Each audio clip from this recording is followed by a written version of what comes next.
Me gustaría compartir con ustedes una reflexión, una meditación que se llama El Dios de la Historia. Justamente ayer nos tomamos el tiempo para hablar de eclesiología, o sea, meditar sobre qué es la iglesia, para qué está, cómo. Y después hablamos también acerca de historia de la iglesia, ¿no? Y hablamos de una manera muy resumida. Imagínense lo difícil de sintetizar 2000 años en 60 minutos, una locura, pero lo intentamos y fallamos en el proceso, por supuesto. Y en el fondo de esa meditación sobre la iglesia y sobre la historia, hay, por supuesto, una reflexión acerca de quiénes somos. Siempre que se recuerda la historia o que se piensa en la historia, nunca es con fines únicamente historiográficos, es decir, para saber cómo fueron las cosas. En el fondo, cuando miramos la historia es porque también estamos pensándonos a nosotros mismos, cuál es nuestro lugar en nuestra propia historia, ¿no? Miramos el pasado para entender nuestro presente, para proyectar el futuro, ¿no? Y de igual manera, y en ese mismo espíritu, me acordé de una de las historias que se encuentra en un libro de la Biblia que generalmente no suele ser el primer elegido a la hora de predicar, y que es el libro de Deuteronomio. Deuteronomio es un discurso que da Moisés poquito antes de entrar a la tierra prometida. Es un discurso que le da a la nueva generación después de que muchos de ellos habían quedado en el desierto, ya se acercan a la tierra prometida, y hay un discurso que vuelve a contar la historia, es decir, cómo habían llegado hasta ahí. Por eso, si ustedes se ponen a prestar atención a Deuteronomio, se van a encontrar muchas cosas que ya habían leído en los libros anteriores, ¿no? Porque está haciendo una síntesis de toda esa historia.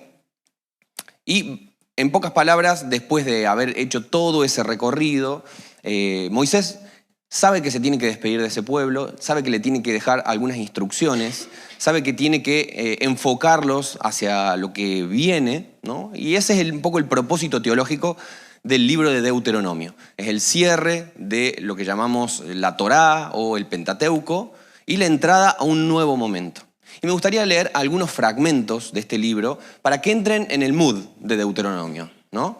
Fíjense cómo la estructura del relato siempre está repitiendo algunos conceptos similares. Vamos a empezar con capítulo 4, versículos 1, 2 y 9. Ahora, Israel, escucha con atención los decretos y las ordenanzas que estoy a punto de enseñarte. Obedécelos para que vivas y para que puedas entrar y poseer la tierra que el Señor, Dios de tus antepasados, te da. No agregues ni quites nada a estos mandatos que te doy, simplemente obedece los mandatos del Señor tu Dios que te doy. Pero cuidado, asegúrate de nunca olvidar lo que viste con tus propios ojos. No dejes que esas experiencias se te borren de la mente mientras vivas. Y asegúrate de transmitirlas a tus hijos y a tus nietos. Un poquito más adelante en el capítulo 4 dice así: ¿existe algún otro Dios que se haya atrevido a sacar a una nación de otra nación y hacerla suya con mano fuerte y brazo poderoso en medio de pruebas, señales asombrosas, milagros, guerras y hechos aterradores? Eso fue precisamente lo que el Señor tu Dios hizo por ti en Egipto frente a tus propios ojos. Entonces, recuerda lo siguiente, tenlo siempre presente: el Señor es Dios en los cielos y en la tierra y no hay otro. Si obedeces todos los decretos y los mandatos que te entrego hoy, les irá bien en todo a ti y a tus hijos. Te doy estas instrucciones para que disfrutes de una larga vida en la tierra que el Señor tu Dios te da para siempre. Un poquito más adelante vamos al capítulo 6. Esos son los mandatos, los decretos y las ordenanzas que el Señor tu Dios me encargó que te enseñara. Obedécelos cuando llegues a la tierra donde estás a punto de entrar y que vas a poseer. Tú, tus hijos y tus nietos teman al Señor su Dios durante toda la vida. Si obedeces todos los decretos y los mandatos del Señor, disfrutarás de una larga vida. Escucha con atención, pueblo de Israel, y asegúrate de obedecer. Entonces todo te saldrá bien y tendrás muchos hijos en la tierra donde fluyen la leche y la miel, tal como el Señor, Dios de tus antepasados, te lo prometió. Escucha, Israel, el Señor es nuestro Dios, solamente el Señor. Ama al Señor tu Dios con todo tu corazón, con toda tu alma y con todas tus fuerzas. Debes comprometerte con todo tu ser a cumplir cada uno de estos mandatos que hoy te entrego. Repítelos a tus hijos una y otra vez, habla de ellos en tus conversaciones cuando estés en casa, cuando vayas en el camino, cuando te acuestes, cuando te levantes. Átalos a tus manos, llévalos sobre la frente como un recordatorio, escríbelos en los marcos de la entrada de tu casa, sobre las puertas de la ciudad. Y sigo, un poquito más adelante. En el futuro tus hijos te preguntarán, ¿qué significan estas leyes, estos decretos, estas ordenanzas que el Señor nuestro Dios nos mandó obedecer? Entonces tú les dirás, nosotros éramos esclavos del faraón en la tierra de Egipto, pero el Señor nos sacó de Egipto con mano poderosa. El Señor hizo señales milagrosas y maravillas ante nuestros ojos, envió castigos terribles contra Egipto, contra el faraón y contra todo su pueblo. Nos sacó de Egipto para entregarnos esta tierra que había jurado darle a nuestros antepasados. Entonces el Señor nuestro Dios nos ordenó obedecer todos estos decretos y temerlo a Él para que nos siguiera bendiciendo y preservara nuestra vida como lo ha hecho hasta el día de hoy. Pues cuando obedezcamos todos los mandatos que el Señor nuestro Dios nos ha dado, entonces se nos considerará justos. Y menciono uno más, pero ustedes ya se dan cuenta por dónde viene la mano. Asegúrate de obedecer todos los mandatos que te entrego hoy. Entonces vivirás y te multiplicarás y entrarás en la tierra que el Señor juró dar a tus antepasados y la poseerás. Recuerda cómo el Señor tu Dios te guió por el desierto durante 40 años, donde te humilló y te puso a prueba para revelar tu carácter y averiguar si en verdad obedecerías sus mandatos. Podríamos seguir leyendo fragmentos del libro como todos estos que les puse hasta acá, pero me parece que el asunto de lo que quiero comunicar y el corazón de este libro queda bastante claro. Vez tras vez se repiten las mismas ideas. Si ustedes prestan atención a estos pasajes, se van repitiendo 3 ideas como un mantra a lo largo de Deuteronomio. Escuchar, recordar, obedecer. Una y otra vez aparecen estos conceptos. Escuchar, recordar y obedecer. Escuchar la voz del Señor, recordar lo que Él hizo hasta ahora y, en coherencia, obedecer caminando hacia el futuro. Son estos 3 momentos que se repiten de una y otra forma en el libro de Deuteronomio. Incluso nosotros leímos el fragmentito que se conoce como la Shema, ¿no? Esta oración de Israel. Escucha Israel, Shema Israel, ¿no? Escucha, el Señor nuestro Dios es uno, ¿no? Esta palabrita, Shema, que nosotros traducimos como escucha, va muy, muy de la mano con el concepto de obediencia en hebreo, ¿no? Porque escuchar realmente, cuando nosotros decimos escucha Israel, está diciendo también en el fondo obedece Israel.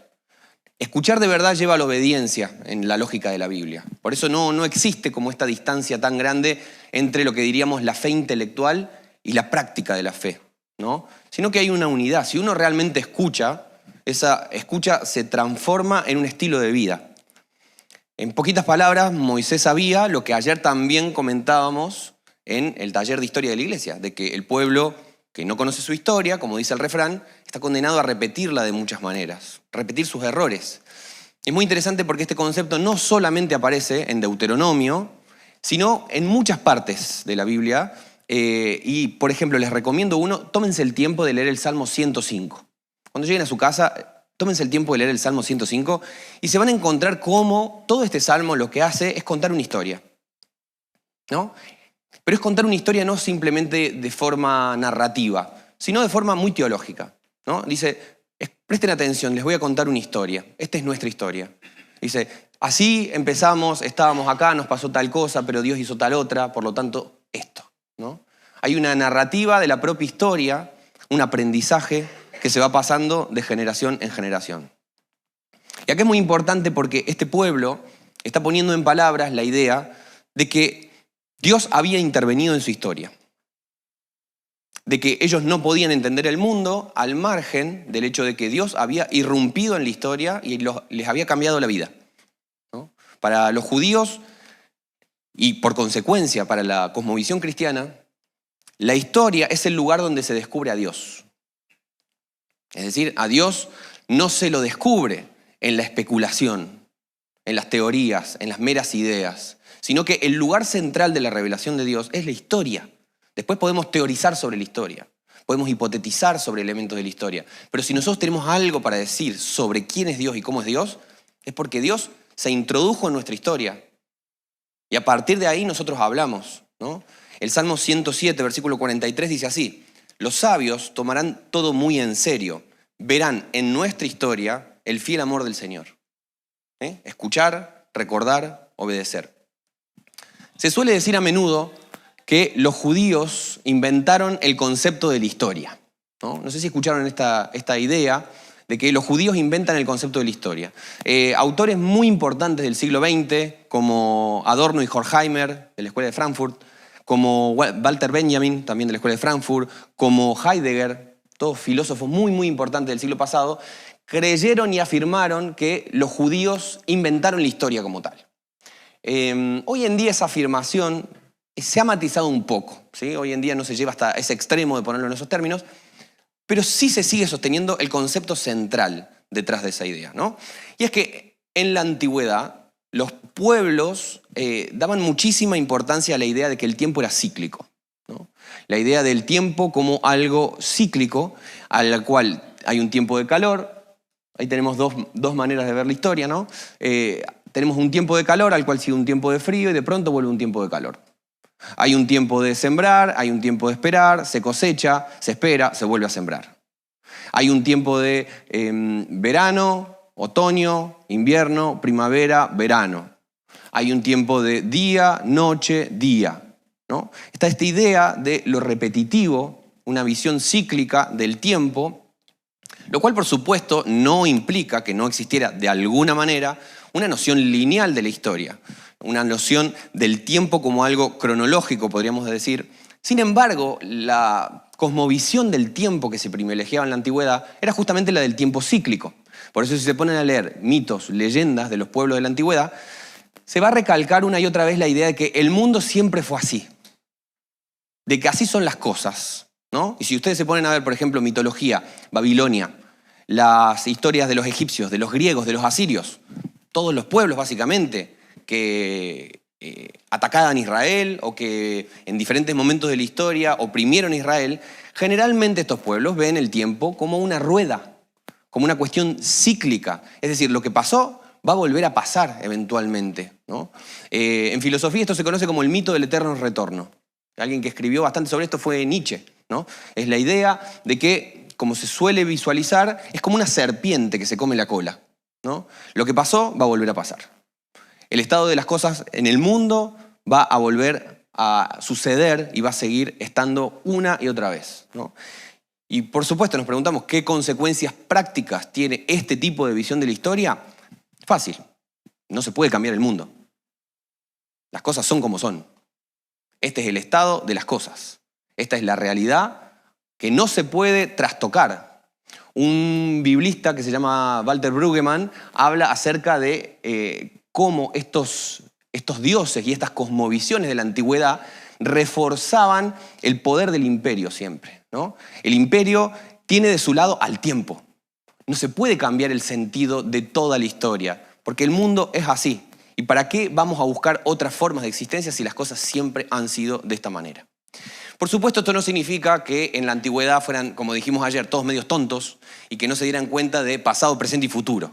Sin embargo, su percepción del tiempo era generalmente más cíclica que lineal. Y encontramos formas o prácticas de esta manera de ver el tiempo hasta el día de hoy, por ejemplo, en religiones como el budismo, como el hinduismo, ¿no? Se mantiene vivo este paradigma en el cual el tiempo es cíclico y que de alguna manera nosotros tenemos que lidiar con eso y que lo peor que podemos hacer es intentar cambiar eso, más bien resignarnos al estado de las cosas, ¿no? Resignarnos a que el mundo es así. Y contra esa visión mayormente circular del tiempo que tenían las antiguas religiones, el pueblo de Israel hizo un cambio. Le pasó algo a esta gente. Porque de pronto esta gente no puede negar que Dios les cambió la vida. Que hay un antes y un después. Es un clic tan grande en la forma de percibir la realidad, en la forma de percibir el tiempo, que en buena medida, algunos autores dicen, funda la forma de pensar el mundo de Occidente, ¿no? La idea de que hay un antes y que si pasa algo puede haber un después, ¿no? Y acá obviamente que venimos en tema con Deuteronomio y decimos, qué importante que es recordar. Qué importante que es mirar hacia el pasado, porque si nos quedamos en el puro presente, fácilmente nos llevamos la impresión de que el mundo siempre fue así y de que yo estoy así y que no hay forma de que esto cambie, ¿no? Un pueblo que no tiene capacidad de recordar es un pueblo naturalmente infiel, que se va a ir detrás de los ídolos, que va a seguir a falsos dioses. Y además es un pueblo muy fácil de dominar, porque no tiene raíces, porque no tiene identidad, porque no tiene una narrativa de la que agarrarse. Este pueblo de Israel en el pasado habían sido esclavos. En el presente se encontraban siendo libres y además caminaban hacia un futuro en la tierra prometida, ¿no? Hay una narrativa. hay una gran historia en la cual este propio pueblo puede ver su propia pequeña historia. Por eso Moisés le repite una y otra vez, acuérdense, recuerden, sean conscientes del tiempo. Acuérdense, miren al pasado. Y no solamente miren al pasado, sino también proyéctense hacia el futuro. Esta es la dimensión de la teología que se conoce como la escatología. No solamente recordamos lo que Dios ya hizo, sino que miramos hacia adelante con esperanza por lo que Dios va a hacer, ¿no? Esta forma de mirar el pasado y el futuro se convertirá en un pilar central para Israel y de los cristianos también. Los cristianos hemos adoptado esta manera de ver la historia que puede ver el paso del tiempo como una narrativa, como un desarrollo, como una ruptura de la lógica del mito del eterno retorno. ¿Por qué? Porque Dios ya actuó, porque Dios sigue actuando y un día va a continuar y va a cerrar esta trama. Esta narrativa va a tener un cierre donde Dios va a cumplir definitivamente sus promesas. De alguna manera hoy se han puesto de moda, y desde hace un tiempo, las religiones orientales, ¿no? Han vuelto a hacer una moda desde hace un par de décadas las religiones orientales, pero vividas de una manera bastante occidental, digamos, ¿no? Como es una cuestión oriental, pero hasta cierto punto, ¿no? Con una buena dosis de filosofía gnóstica, con una buena dosis de nueva era, con una buena dosis de consumismo, de individualismo occidental, ¿no? Y creo que es el tipo de religiosidad que traduce muy bien el espíritu de nuestra época, porque pone no al ser humano como un todo, sino yo como ser humano en el centro de la ecuación, ¿no?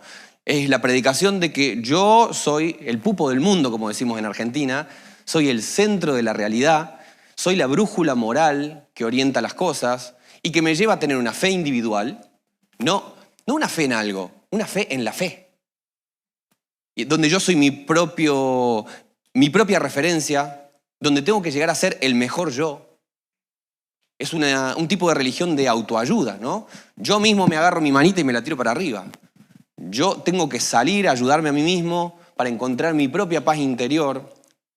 Y el problema, creo yo, de estas religiones individualistas de nuestro tiempo es que son bastante parecidas a las religiones imperiales de antaño, ¿no?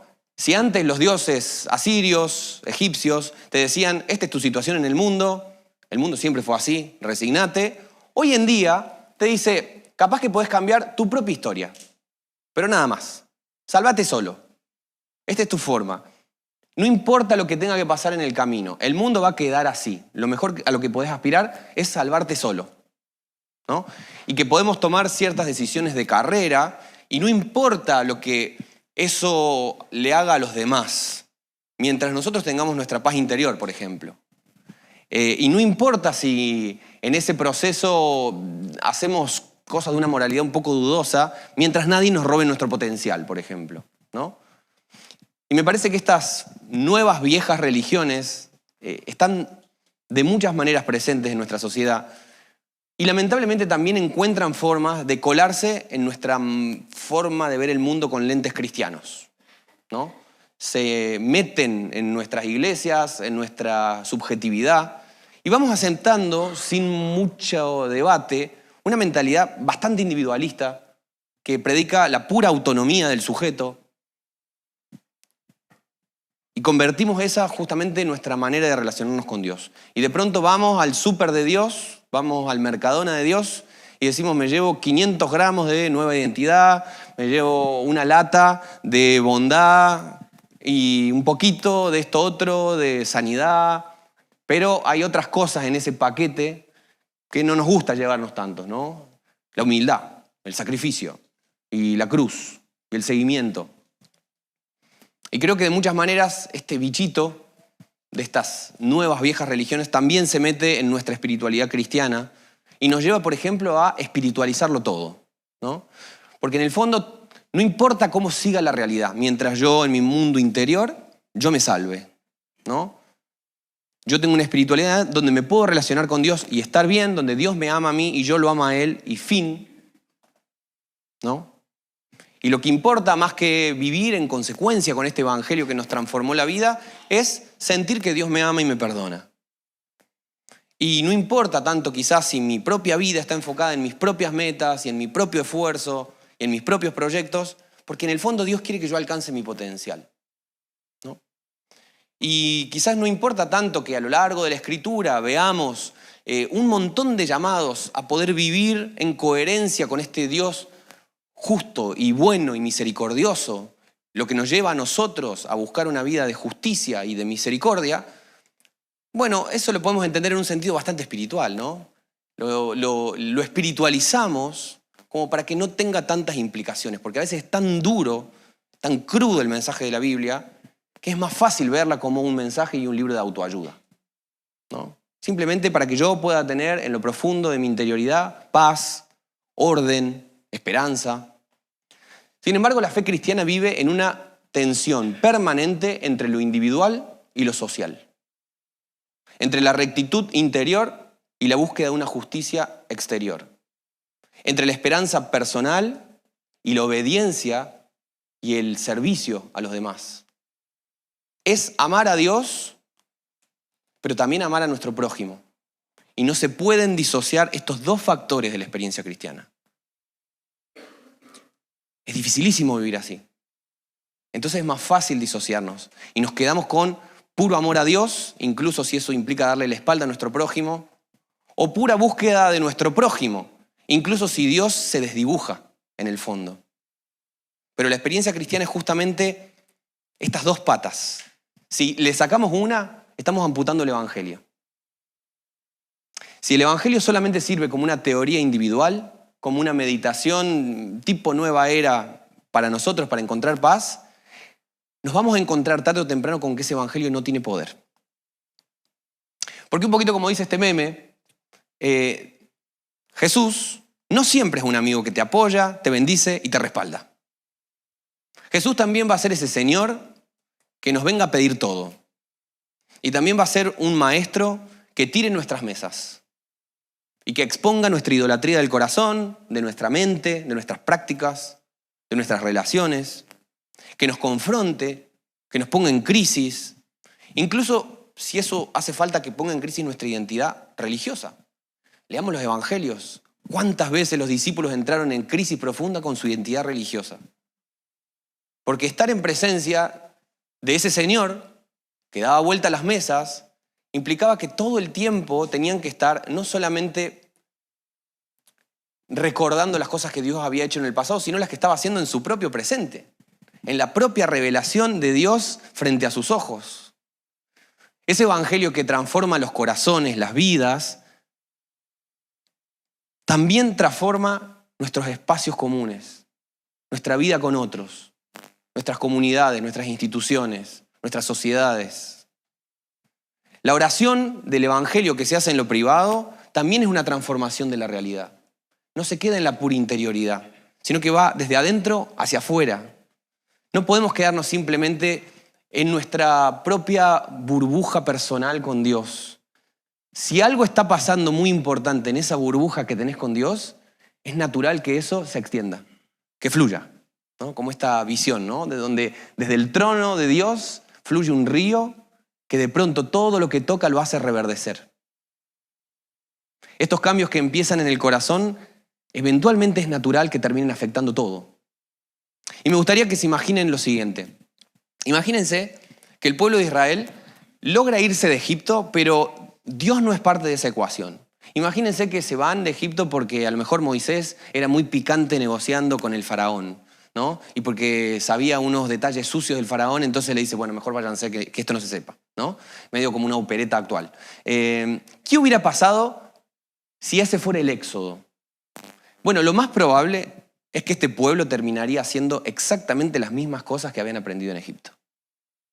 Hubieran explotado a los extranjeros, hubieran esclavizado a los pobres, hubieran matado a los niños, hubieran construido edificios lujosos para celebrarse a sí mismos.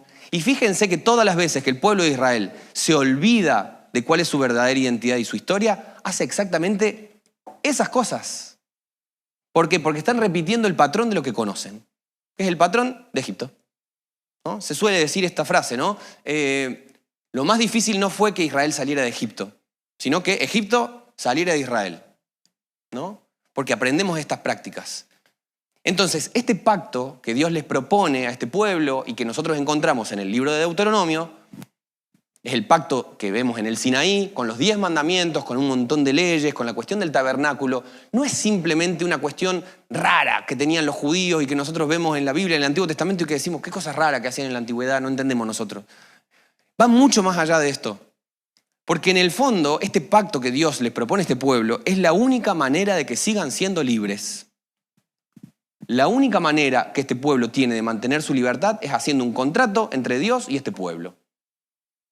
Sin disciplinar la mente, sin disciplinar las prácticas para transformar desde adentro hacia afuera, esta libertad que Dios les regalaba fácilmente se podía convertir de nuevo en tiranía. Y para no cometer estos mismos errores, este pueblo necesita un nuevo estilo de vida, un estilo que siga la ley de Dios. Por eso es tan importante esta cuestión de recordar, escuchar, obedecer. Israel aprendió en el Sinaí, y creo que nosotros también tenemos que aprender, que sin un pacto, sin un contrato, sin un acuerdo, sin entrega, sin obediencia, sin seguimiento, ninguno de estos frutos de la salvación se puede mantener. Porque fácilmente estos regalos de la gracia caen presos de la entropía. Si no desarrollamos mecanismos, si no desarrollamos un contrato con Dios, un acuerdo, una alianza, disciplinas, fácilmente volvemos a repetir estos patrones que están en lo profundo de quiénes somos. Entonces Dios le dice a Israel, ¿te gustaría no volver a ser un esclavo? Bueno, la única manera de que sigas siendo libre es obedecer estos mandamientos. Escuchar, recordar y obedecer. Y el Señor nos sigue diciendo a nosotros al día de hoy, ¿te gusta esta sensación de paz, de amor, de armonía que produce el Espíritu en tu corazón? Bueno, la única forma de que eso dure en el tiempo es escuchar, recordar y obedecer. ¿Y te gusta saberte perdonado, reconciliada con Dios? Bueno, la única forma de que ese sentimiento perdure en el tiempo y no sea simplemente un destello, una chispa, es escuchar, recordar y obedecer. ¿Y te gusta cómo el poder de Dios va cambiando esas cosas que vos no podés cambiar? Bueno, ese poder se vuelve efectivo cuando nos entregamos. Es que es escuchar, recordar y obedecer. Porque una comunidad desobediente e injusta no puede ser adoradora del Dios justo y verdadero.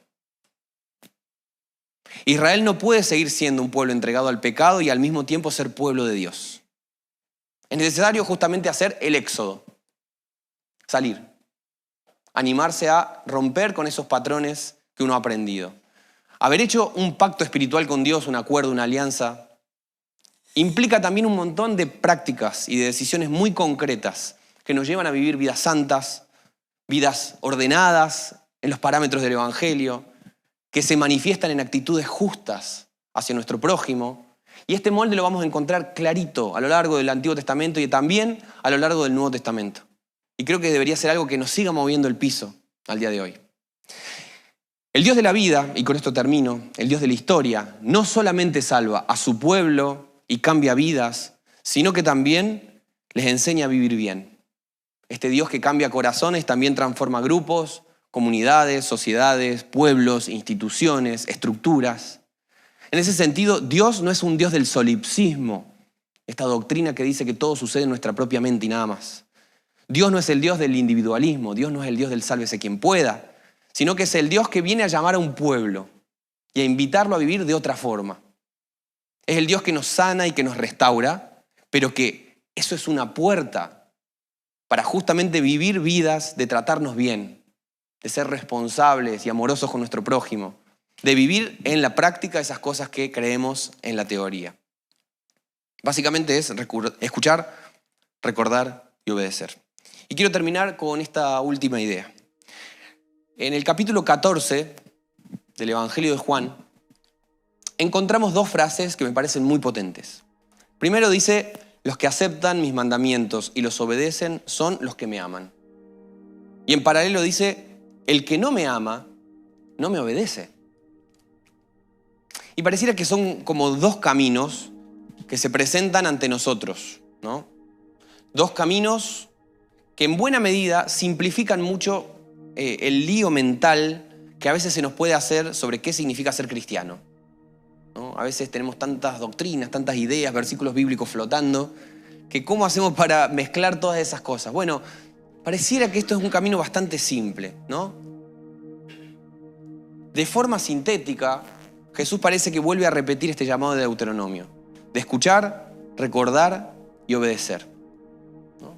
Es una invitación que nos confronta y nos anima a hacernos cargo de la fe que decimos tener, a que esa fe se convierta en decisiones, se convierta en prácticas. Los que aceptan mis mandamientos y los obedecen son los que me aman, pero el que no me ama, no me obedece. Me gustaría que ahí donde estás, cierres tus ojos y que te tomes 1 minuto, 2 minutos, como para meditar en esto y para que te preguntes acerca de qué implicaciones tiene esto que acabas de escuchar para vos.